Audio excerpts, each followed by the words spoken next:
Magandang umaga mga kabalanghaw! Ako po si Miss Irish Caballero, trainer ng LGPC or Leon Genson Polytechnic College.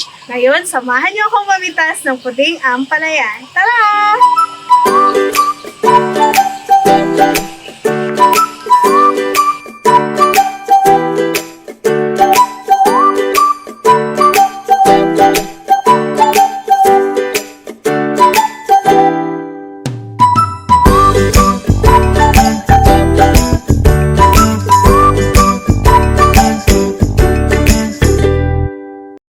At ito na po ang aming napitas na puting ampalaya. Tara na at samahan niyo ulit kami. Gawin nating inisang ampalaya na may itlog.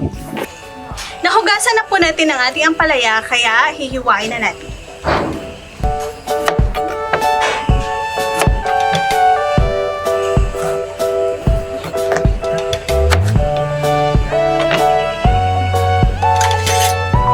Kailangan po nating kayurin ang sa gitna o ang mga buto para po malinis tingnan at mabawasan po ang pait ng ampalaya.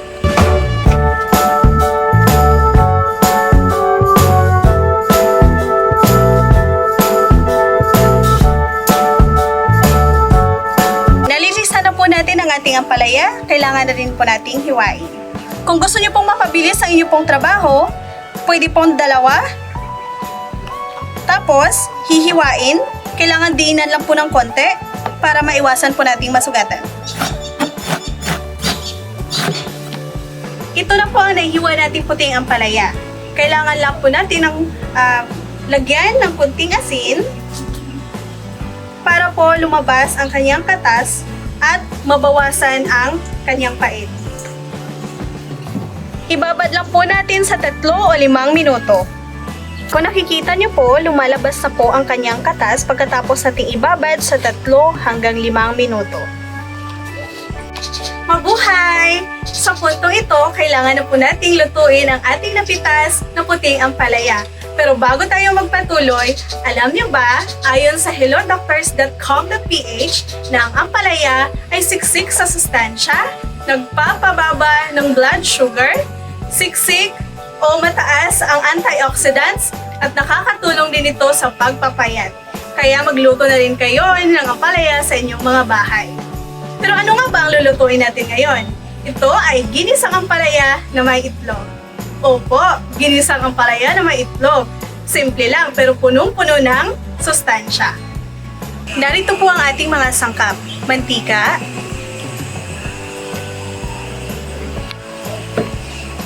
bawang, sibuyas, kamatis. Kung nakikita nyo po, binawasan or kinunan po natin ng mga buto para po malinis tingnan. Itlog, paminta, asin, at ang ating pangunahing sangkap ay ang puting ampalaya. Okay, painitin na po natin ang ating kawali.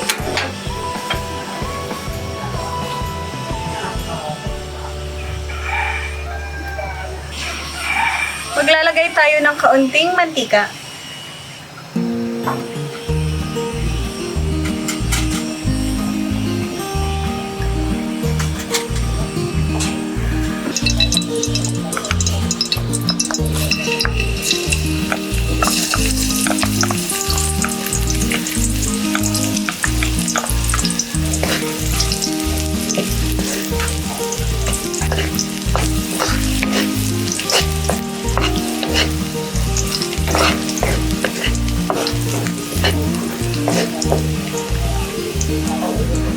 Sunod na natin ang ating sibuyas.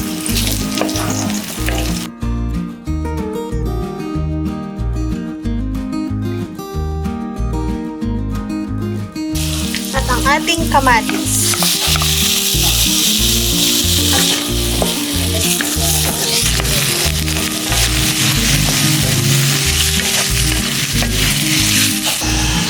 Kapag lumabas na ang katas ng kamatis, isunod na po natin ang ampalaya.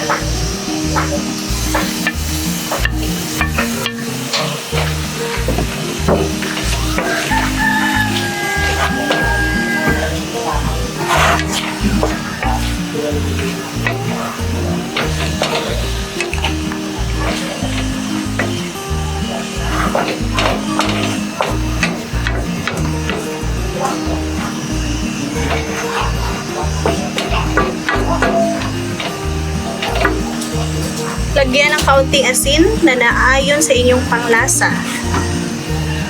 At kaunting paminta.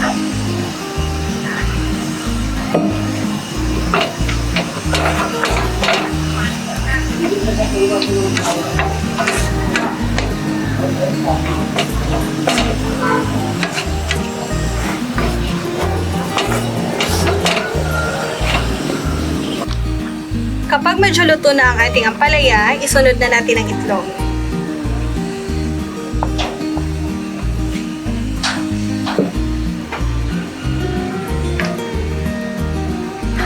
Mamaya na natin haluin kapag medyo luto na ang itlog para hindi ganun kabasa. Kapag medyo luto na ang itlog, hahaluin na natin.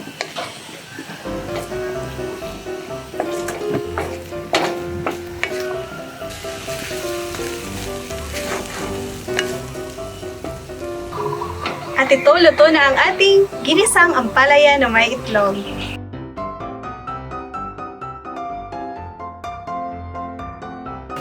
At ito na ang ating ginisang ampalaya na may itlog. Tikiman na!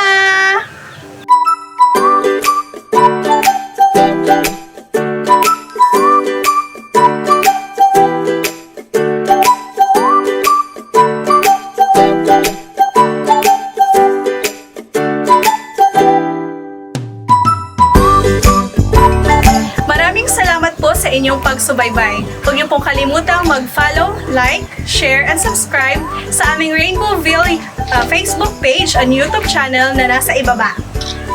Hanggang sa muli, ingat!